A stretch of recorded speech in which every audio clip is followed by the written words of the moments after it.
কয়েকদিন আগে দেখেছি যাত্রাবাড়িতে, সেখানে ফ্লাইওভারের উপরে কিছু ছেলেরা কালিমার পতাকা উড়িয়েছে। সেই পতাকাগুলো নামিয়ে আগুন দিয়ে পুড়িয়ে দেওয়া হলো। ভাবা যায় একটি মুসলিম দেশে কালিমার পতাকা পুড়িয়ে দেওয়া হয়, কিন্তু ব্রাজিল এবং আর্জেন্টিনার পতাকাকে অ্যাপ্রিসিয়েট করা হয়, সম্মান করা হয়। আমি অবাক হয়ে যাই, 90 থেকে 95% মুসলিম অধ্যুষিত এই দেশে কালিমার পতাকা উত্তোলন করলে তার মধ্যে জঙ্গিবাদের গ্রাণ খোঁজা হয়। মুসলমানদের দেশে পক্ষান্তরে ব্রাজিলের পতাকা, আর্জেন্টিনার পতাকা সারাদিন সারা বাংলাদেশের বিভিন্ন বড় বড় মহলে, বড় বড় বিল্ডিং এ, টাওয়ারে ঝুলিয়ে রেখেছে। রাস্তাঘাটে একেবারে পুরো এলাকা জুড়ে তারা দিয়ে রেখেছে, সেখানে কোনো প্রতিবাদ আসে না। কয়েকদিন আগে দেখেছি যাত্রাবাড়িতে, সেখানে ফ্লাইওভারের উপরে কিছু ছেলেরা কালিমার পতাকা উড়িয়েছে এই প্রতিবাদ করে যে তোমরা জার্মানির পতাকা উড়াও, তোমরা আর্জেন্টিনার পতাকা উড়াও, তোমরা বিজাতীয়দের কালচারকে লালন করো। যারা মুমিন মুসলমান তারা তাওহীদের পতাকা উড়াবে, সে আশা নিয়ে তারা প্রতিবাদ করেই তারা পতাকা ঝুলিয়েছিল। সেই পতাকাগুলো নামিয়ে আগুন দিয়ে পুড়িয়ে দেওয়া হলো। ভাবা যায় একটি মুসলিম দেশে কালিমার পতাকা পুড়িয়ে দেওয়া হয়, কিন্তু ব্রাজিল এবং আর্জেন্টিনার পতাকাকে অ্যাপ্রিসিয়েট করা হয়, সম্মান করা হয়। এমনকি বাংলাদেশের অনেক তারকা খ্যাত ব্যক্তিরাও তারা একেবারে আর্জেন্টিনার জার্সি, ব্রাজিলের জার্সি পরে পরে তারা অত্যন্ত প্রাউড ফিল করে, গর্ববোধ করে। নিজের বাড়ির ছাদে কোনোদিন দেশের পতাকা না উড়ালেও ভিনদেশীদের পতাকা অবলীলায় উড়াচ্ছে, এটা নিয়ে কোনো প্রতিবাদ আসে না। কিন্তু কালিমার পতাকা কেন উড়ানো হচ্ছে এটা নিয়ে অনেকের দেখলাম মাথা ব্যথা হয়েছে। বাংলাদেশে আলেম ওলামাদেরকে জঙ্গি ট্যাগ দেওয়া, জঙ্গি নাটক করা, জঙ্গি বলে তাদেরকে গ্রেফতার করা, তাদেরকে কোণঠাসা করে রাখা, মসজিদ মাদ্রাসা বন্ধ করে দেওয়া, ঈমান ও ইসলাম নিয়ে প্রশ্ন তোলা, এই যে কালচার শুরু হয়েছে 54-55টা বছর ধরে দেশ স্বাধীন হওয়ার পর থেকে, এগুলো দেখতে দেখতে আমরা ক্লান্ত হয়ে যাচ্ছি। 2024 সালে জুলাই আগস্ট বিপ্লবে যখন দেশটা নতুন করে স্বাধীন হলো, মনে আমরা একটা আশাবাদ ব্যক্ত করেছিলাম, আশাবাদী ছিলাম যে সম্ভবত এই কালচারে পরিবর্তন আসবে, কিন্তু না, সেই কালচার তো পরিবর্তন হয়নি। আমাদের পার্শ্ববর্তী দেশ ভারতে, যেখানে মুসলমানদের ঘরবাড়ি ভাঙা হচ্ছে, মসজিদ ভাঙা হচ্ছে, মাদ্রাসা ভাঙা হচ্ছে, যেখানে আজকে পত্রিকার একটা রিপোর্ট পেলাম, সংবাদ মাধ্যমে দেখেছি যে 40 দিনের ব্যবধানে প্রায় 25টির উপরে মসজিদ, মাদ্রাসা, ঈদগাহ, খানকা, কবরস্থান ভেঙে দেওয়া হয়েছে, গুড়িয়ে দেওয়া হয়েছে।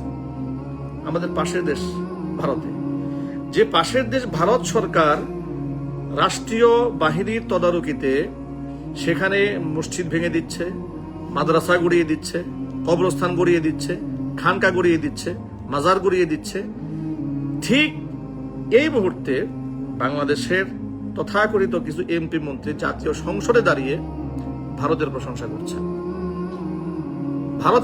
করছেন।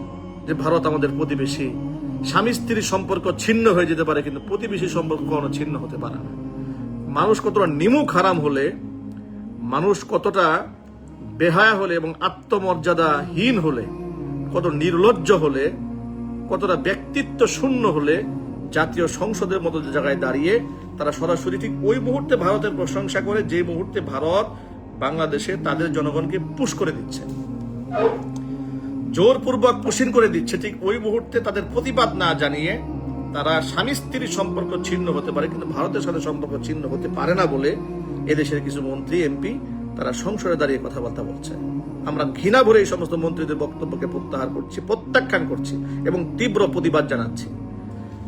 সাথে সাথে এই চৈতালি যে সারাদিন বাংলাদেশের বিরুদ্ধে কথা বলছে, বাংলাদেশকে বিচ্ছিন্ন করে দিয়ে হিন্দুদের আলাদা রাষ্ট্র করার হুমকি দিচ্ছে, তাকে দ্রুত গ্রেফতার করে আইনের আওতায় আনার জন্য সরকারকে জোর দাবি জানাচ্ছে। সাথে সাথে নাইবে আমিরুল মুজাহিদিনের বিরুদ্ধে যে মিথ্যা মামলা দেওয়া হয়েছে, আমরা সেই মামলার তীব্র নিন্দা জ্ঞাপন করছি। তবে অন্যায়ের প্রতিবাদ হওয়া উচিত।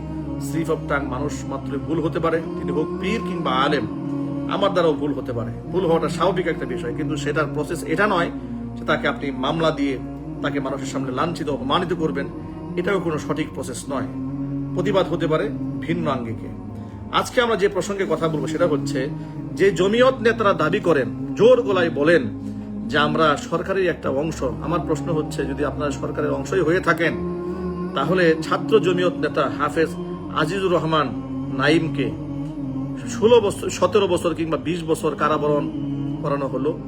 মাজলুম এই হাফেজ কোরআন জেল থেকে বের হওয়ার পরে যতটুকু জেনেছি, তার মাকেও জীবিত পাননি, বাবাকেও জীবিত পাননি। এমন একজন ব্যক্তিকে, যে মামলার হেভিওয়েট পার্সন যে সমস্ত আসামিরা ছিলেন, যারা তারা প্রত্যেকে জামিন পেয়ে গেলেন, বেকসুর খালাস হয়ে গেল, একজন হাফিজ কোরআনের কেন মৃত্যুদণ্ডের রায় হলো? জাতির সামনে এটা পরিষ্কার হওয়া উচিত। আর এটারও পরিষ্কার হওয়া উচিত যে মামলা হয় 2004 সালে, তার সেই মামলা রায় হবে 2026 সালে এসে, মাঝখানে 22 বছর অতিবাহিত হয়ে যাবে। কেউ অপরাধ না করেও বছরের পর বছর জেলখানায় থাকবে। এটা কোনো আইন হতে পারে, এটা কোনো সুশাসন হতে পারে না, এটা দুঃশাসন ছাড়া, এটা জুলুম আর নির্যাতন ছাড়া কিছুই হতে পারে না। আমি দেশের দায়িত্বশীল আলেমদেরকে বলবো, আপনারা এই মাজলুম হাফেজ আজিজুর রহমান নাঈম, তার পক্ষে আমরা দাঁড়িয়ে যান। সে কি জমিয়তের নেতা, নাকি ইসলামী আন্দোলনের নেতা, নাকি সেই প্রতি হেফাজতের নেতা, সেটা মূল পরিচয় নয়। মূল পরিচয় হচ্ছে যে মামলা থেকে এত বড় বড় আসামিরা বেকসুর খালাস পেলেন, সেই মামলায় একজন হাফেজ কোরআন তার মুখে দাঁড়িয়ে আছে, সে হাফেজ কোরআন এই জন্য তাকে ফাঁসি দেওয়া হবে। এই ধরনের যে চক্রান্ত বাংলাদেশ চলছে, এই কালচারটাকে রোধ করার জন্য সকলে ঐক্যবদ্ধ হতে হবে। নিজেদের মধ্যে দলাদলি, অন্তর্দ্বন্দ্ব, হিংসা, বিদ্বেষকে দূর করে দিয়ে আসুন আমরা মাজলুমের পক্ষ হয়ে কথা বলি, আমরা মাজলুমের পক্ষে দাঁড়াই। রাষ্ট্রের দায়িত্বশীল ব্যক্তিবর্গকে, বিশেষ করে উচ্চ আদালতের দায়িত্বশীল ব্যক্তিবর্গকে এই বিষয়টি আবার নতুন করে বিবেচনায় নেওয়ার জন্য আমি বিনীত অনুরোধ জানাচ্ছি যে বিষয়টা আপনারা পুনর্বিবেচনা করুন। যে মামলা হলো 2004 সালে, যে মামলার প্রতিবেদন জমা দেওয়া হলো 2020 সালে, রায় হলো 2026 সালে এসে, যে মামলায় একজন ছাত্র জমিয়ত নেতা 20 বছর কারাবরণ করলেন, সেই মামলায় তাকে ফাঁসির দণ্ডে দণ্ডিত করা হলো, পক্ষান্তরে অন্য সমস্ত আসামিরা বেকসুর খালাস পেলেন। এই ধরনের নির্লজ্জ রায় কেন বাংলাদেশে দেখতে হবে? আমি এই জন্য সকল আলেম ওলামাদেরকে বলবো, ঐক্যবদ্ধভাবে আপনারা এই অবস্থার প্রতিবাদ জানান এবং উচ্চ আদালতে গিয়ে যেন আপিল করে এই হাফেজ কোরআন, ছাত্র জমিয়ত নেতা হাফেজ আজিজুর রহমান নাঈম, তিনি যেন ন্যায় বিচার পান এবং তিনি যেন তার বিরুদ্ধে যে জুলুম করা হয়েছে, নির্যাতন করা হয়েছে, এই নির্যাতনের যেন তিনি প্রতিফলন পান এবং যারা তার কষ্ট দিয়েছে, মিথ্যা মামলায় যারা তাকে ফাঁসিয়েছে, এর সাথে জড়িত ব্যক্তিদের দৃষ্টান্তমূলক যেন শাস্তি হয় বাংলাদেশে, এই জন্য আন্দোলন গড়ে তুলুন। আমি রাষ্ট্র সরকারের কাছে অত্যন্ত বিনয়ের সাথে অনুরোধ জানাচ্ছি যে আপনারা হাফেজ আজিজুর রহমান নাঈমের বিষয়টি পুনর্বিবেচনা করুন, মামলার সঠিক তদন্ত আপনারা খুঁজে বের করুন এবং আপনারা বাংলাদেশের মানুষের কাছে একটা ইনসাফ ভিত্তিক শাসন ব্যবস্থা উপহার দিন। তা না হলে 2004 সালে মামলা হবে, 16 বছর ভরে তা তদন্ত করে 20 সালে সেটা জমা দেওয়া হবে তদন্ত প্রতিবেদন, আবার রায় হবে গিয়ে 2026 সালে। এই যে বছরের পর বছর, যুগের পর যুগ চলে যাবে রায় হওয়ার জন্য, এই ধরনের অযৌক্তিক আইন এটা কোনোদিন এদেশের মানুষ মানতে পারে না, আর এটা কোনো ইনসাফ ভিত্তিক আইন হতে পারে না।